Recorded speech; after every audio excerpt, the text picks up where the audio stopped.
Back to south tube. நம்ம இந்த வீடியோல ரம்ஜான் செலிப்ரேஷன் பெங்களூர்ல எந்த மாதிரி பண்றாங்க அப்படின்றத முழுக்க பார்க்க போறோம். நம்ம எங்க பெங்களூர்ல பிரம்மாண்டமா செலிப்ரேஷன் நடக்கும் அப்படின்னா பெங்களூர் மில்லர் ரோட்ல இருக்க மசூதியில தான் நடக்கும் அப்படின்னு சொன்னாங்க. நம்ம அங்கதான் அப்படியே விரைஞ்சு போயிருந்தோம். இப்ப நம்ம அங்கதான் நின்றுட்டு இருக்கோம் ஆக்சுவலி. ஸோ எந்த அளவுக்கு ஒரு பிரம்மாண்டமான கிரவுண்ட் இருக்கு இங்க அந்த மசூதிக்கு பக்கத்துல. அங்கதான் வந்து எக்கச்சக்கமான மக்கள் திரளா வருவாங்க. சோ நீங்க ஆக்சுவலி லாஸ்ட்ல கடைசி வரைக்கும் வீடியோ பாத்தீங்கன்னா உங்களுக்கு தெரியும் எவ்வளவு மக்கள் வராங்க அப்படின்னு சொல்லிட்டு. நிஜமா அன்பிலீவபிளா மக்கள் வந்துட்டு இருந்தாங்க.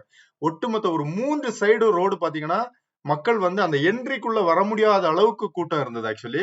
சோ நம்ம கொஞ்சம் நேரமாவே போயிட்டோம். ஒரு ஆல்மோஸ்ட் ஒரு 8:30க்கே நம்ம போயிருந்தோம் ஆக்சுவலி. ஒரு 10 o'clock தான் ப்ரேயர் டைம் அந்த டைம் சொல்லியிருந்தாங்க. சோ மக்கள் கொஞ்சம் கொஞ்சமா வர ஆரம்பிச்சாங்க.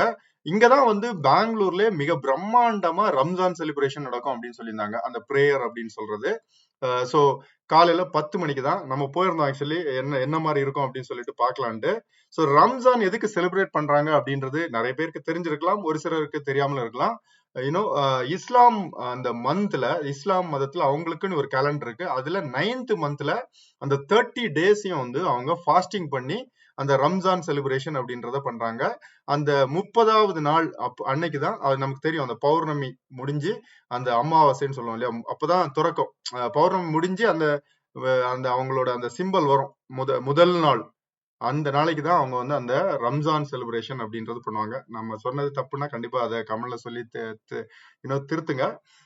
அவங்களுக்கு வந்து 5 பில்லர்ஸ் ஆஃப் இஸ்லாம் அப்படின்னு சொல்லிட்டு இருக்கு. அதுல ஒரு பில்லர் இந்த ரம்ஜான் செலிப்ரேஷன் கூட.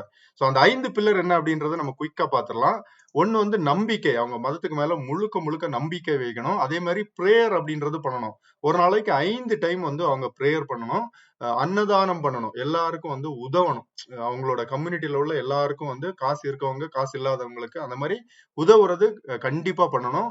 அப்புறம் ஃபாஸ்டிங். இந்த ரம்ஜான் டைம்ல அவங்க பண்ற அந்த ஃபாஸ்டிங் அப்படின்றது கண்டிப்பா பண்ணணும். யாத்திரை அவங்க பண்ணணும். 5வது பில்லர்னா யாத்திரை. அந்த மெக்காக்கெல்லாம் யாத்திரை போவாங்கல்ல, அது மாதிரி அட்லீஸ்ட் அவங்க யாத்திரைகள் பண்ணணும். இந்த 5 பில்லர்ஸையும் வந்து அந்த முஸ்லீமா இருக்க எல்லாருமே கடைபிடிக்கணும் அப்படின்றதுதான் அவங்களோட ஒரு எய்ம். சோ அதை தாண்டி வந்து அவங்க நிஜமா அவங்க கம்யூனிட்டி வைஸ் அவங்க சூப்பரா இருப்பாங்க. எல்லாரும் ஒற்றுமையா இருப்பாங்க. நம்ம இங்க பார்த்தாலே தெரிஞ்சது. அப்படியே அந்த லைனா உட்கார்ந்துட்டு இருந்தாங்க. அவ்வளவு ரூல் வந்து ஃபாலோ பண்ணியிருந்தாங்க. சோ நம்ம அங்க போய் தான் நம்ம அந்த மூமெண்டம் எப்படி இருக்கு அப்படின்னு சொல்லிட்டு முதல்ல கொஞ்சம் கம்மியா தான் இருந்தது. ஆனா அதுக்கப்புறம் தான் வர வர வர வர வர மக்கள் கூட்டம் அப்படியே எக்கச்சக்கமான மக்கள் வந்தாங்க. நிஜமா நமக்கே ஷாக்கிங்கா இருக்கு. நம்ம இது வரைக்கும் இதை பார்த்தல. இத்தனை வருஷம் நம்ம பெங்களூர்ல இருந்த பிறகு கூட இதான் ஃபர்ஸ்ட் டைம் அந்த ரம்ஜான் செலிப்ரேஷன் எப்படி இருக்கும் அப்படின்றத நம்ம பார்க்கலாம் அப்படின்னு சொல்லிட்டு தான் போயிருந்தோம். நமக்கே ஒரு ஷாக்கிங்கா தான் இருந்தது. இந்த இடங்கள்ல ரோடு பிளாக் ஆயிடும் அப்படின்னு சொன்னாங்க. நம்ம கொஞ்சம் நேரமா வந்ததுனால பைக்கை உள்ள வச்சுட்டோம். அதுக்கப்புறமா வெளியே எடுக்கவே முடியல. பைக் எடுத்து வெளியே போறதுக்கு ஒரு 35 மினிட்ஸ் ஆச்சு எனக்கு. கண்டிப்பா சொன்னா நீங்க நம்ப மாட்டீங்க. அந்த அளவுக்கு கூட்டம் இருந்தது. ஒட்டுமொத்த ரோடுமே பிளாக் ஆயிடுச்சு. எல்லாருமே ரோடு ஸ்ட்ரீட்டு அங்கங்கே பைக்கு காரை விட்டுட்டு அப்படியே போயிட்டாங்க ஆக்சுவலி. சோ ஏன்னா அந்த அளவுக்கு கூட்டம் இருந்தது. அதை வந்து கண்ட்ரோல் பண்ண முடியுமா அப்படின்னு சொல்றதே வந்து நிஜமா கஷ்டம்தான். சோ இதுதான் வந்து இங்க இருக்க மசூதி. ரொம்ப பிரம்மாண்டமான ஒரு மசூதி அப்படின்னு சொல்லலாம். நான் சொன்ன மாதிரி இந்த கண்டோன்மெண்ட் ரயில்வே ஸ்டேஷனுக்கு அப்படியே பேக் சைட்ல தான் இந்த மசூதி அமைஞ்சிட்டு இருக்கு. எனக்கு தெரிஞ்சு இந்த இடத்துல தான் இவங்களுக்கு ஒரு பிரம்மாண்டமான கிரவுண்ட் இருக்கு இந்த பிரேயர் இதெல்லாம் பண்றதுக்காக. சோ அவ்வளவு பெரிய கிரவுண்டு. அதே மாதிரி நிறைய பெரிய ஸ்டேஜ் எல்லாம் அமைச்சிருப்பாங்க. கண்டிப்பா நீங்க பார்த்த தெரியும். அவங்களுக்கு வந்து கடவுள் அப்படின்றது அவங்க பார்த்து வழிபடுற மாதிரி இருக்காது. சோ அவங்களுக்கு இன்னொரு லைன் கொடுக்க இருக்கு. There is no God but God அப்படின்னு சொல்லுவாங்க. அதே மாதிரி அவங்க வந்து முகமது அவங்க வந்து கடவுள் கிடையாது, அவர் ஒரு மெசஞ்சர் தான் அப்படின்னு கூட சொல்லுவாங்க. அவங்க அவர் வந்து கடவுளுக்கு கொண்டு போய் சேர்க்கிற ஒரு மெசஞ்சர் அப்படின்னு தான் அவரை வந்து நம்புறாங்க. சோ கடவுள் அவங்களுக்கு எப்படின்னு தெரியல. அவங்க வந்து எல்லாரும் சேர்ந்து பிரேயர் பண்ணிட்டு போவாங்க.